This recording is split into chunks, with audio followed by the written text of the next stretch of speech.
Forget the Lamborghinis and private jets. True wealth often flies under the radar. What if I told you the truly rich aren't always who you think they are? We're diving into the 10 quiet, almost invisible habits that separate the secretly wealthy from everyone else. And you might be surprised by how relatable some of them are.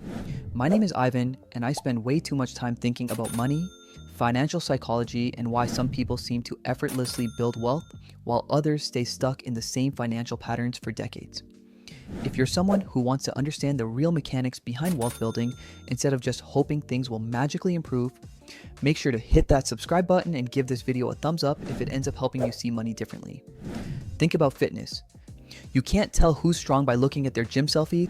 You can tell by watching them move weight consistently for years. Wealth works the same way. The flashy stuff, that's performance. The quiet habits, that's compound interest on behavior. Let's break down what secretly wealthy people actually do. Habit number 1, they obsess over net worth, not salary. You'll hear someone brag about making 6 figures, but they never mention their $80,000 in debt with $2,000 saved. Income is your offense. Net worth is the scoreboard. Secretly wealthy people check their net worth monthly. Assets minus liabilities. If you're 35 and your net worth is below $100,000, you're building a lifestyle, not wealth. The action: open a spreadsheet, list every asset and every dollar you owe. Update it monthly. When you track it, you'll grow it. Habit 2, automation beats willpower. Secretly wealthy people don't rely on discipline. They set up systems so money never hits checking. The psychology here is decision fatigue.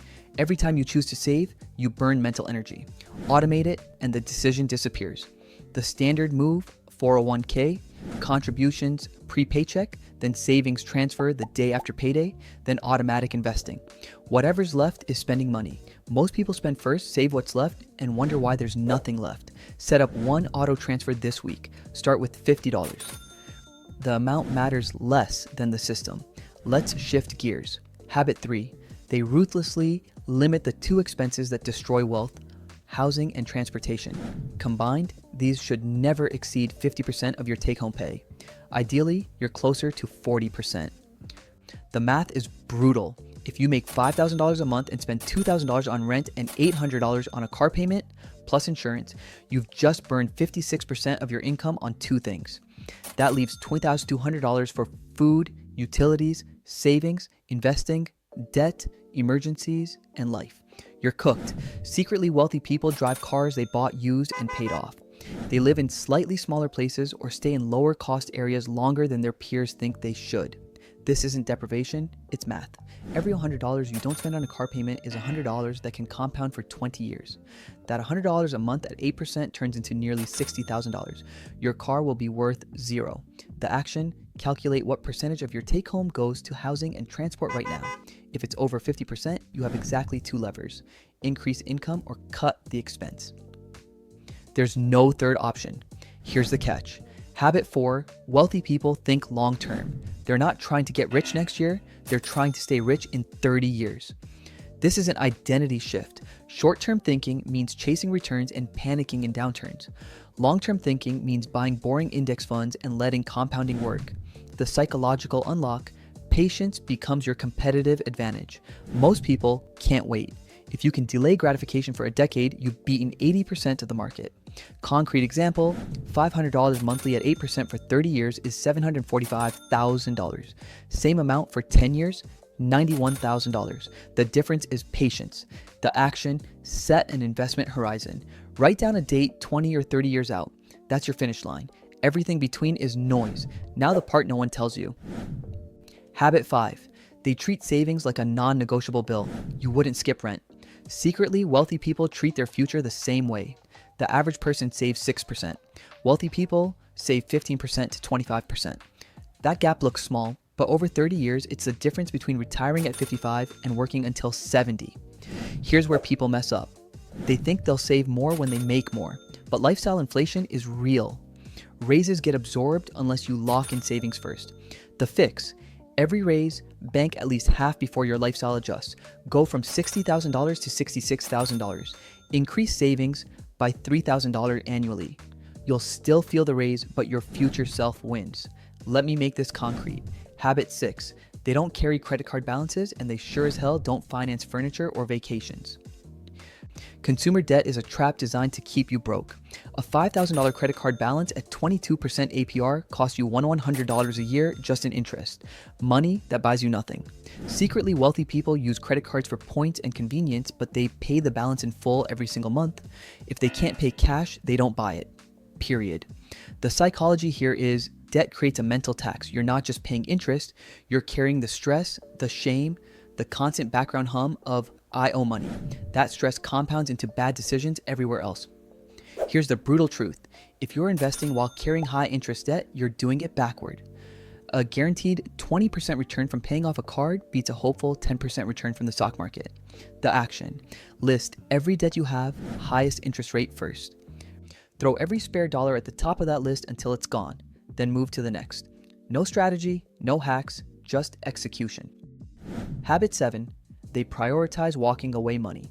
This is your emergency fund, but more, it's the cash that lets you quit a toxic job.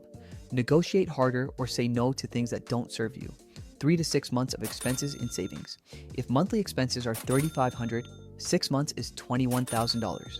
What it buys, the ability to walk away, to not panic when something breaks, to think clearly. Two numbers matter. People with under $1,000 live in constant fear. People with 6 months saved have options.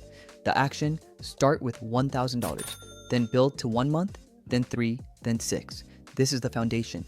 Here's where most people mess up.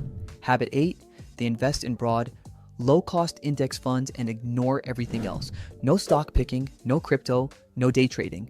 Just boring funds like VTSX or VOO that track the market. The psychology here is ego. People think they need to be clever to build wealth. The data says opposite.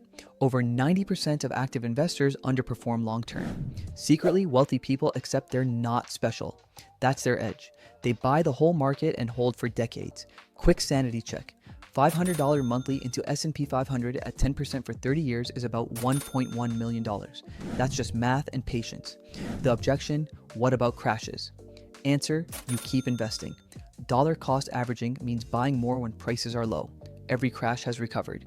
The action, open a brokerage account. Set up automatic investments into a total market index fund. Then forget it for 20 years. Let's shift gears. Habit 9. They treat every recurring expense as negotiable. Phone bill, insurance, internet, subscriptions. Secretly wealthy people call providers, ask for discounts, threaten to cancel, actually cancel unused services. This isn't cheap. It's refusing to overpay for commodities. The math. Cut $200 monthly in waste, $50 on forgotten subscriptions, $80 on cheaper insurance, $70 on phone plan downgrade. That's $2,400 yearly. Invest that at 8% for 20 years and it's $118,000. The action. Audit every recurring charge this weekend. Cancel anything unused in 30 days. Call your insurance and internet providers for better rates. They'll usually give one if you ask. Now the part no one tells you. Habit 10. They choose who they spend time with. If your friends are broke and defensive about it, you'll stay broke. If your friends are building wealth quietly, you'll do the same. This is identity and social proof. Humans copy their tribe. If your tribe burns money on brunch and bottle service, that's baseline. If your tribe talks fire and savings rates, that becomes normal. Secretly, wealthy people quietly distance themselves from people who make wealth harder. Your environment shapes decisions more than willpower. The action. Find one person building wealth the right way. Spend more time with them. Join communities like Arch Offers Financial Independence or Bogleheads. When you're surrounded by long-term thinkers, you become one.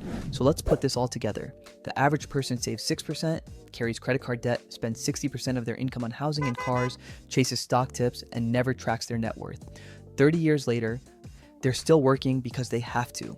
The secretly wealthy person saves 20%, pays off cards in full every month, caps housing and transport at 50%, automates investments into index funds, builds 6 months of runway, and tracks their net worth religiously. 30 years later, they have options. Retire early, work part-time, start a business, say no to anything that doesn't fit. Same timeline, completely different life. Here's the truth. Becoming wealthy isn't about one big win. It's about becoming the kind of person who makes 10 small, boring decisions correctly over and over for decades. You're not trying to get rich quick, you're trying to stay rich long. The gap between those two mindsets is everything. Your next step is simple. Pick one habit from this list and implement it this week. automate one transfer. Track your net worth. Call your insurance company. Just do one thing.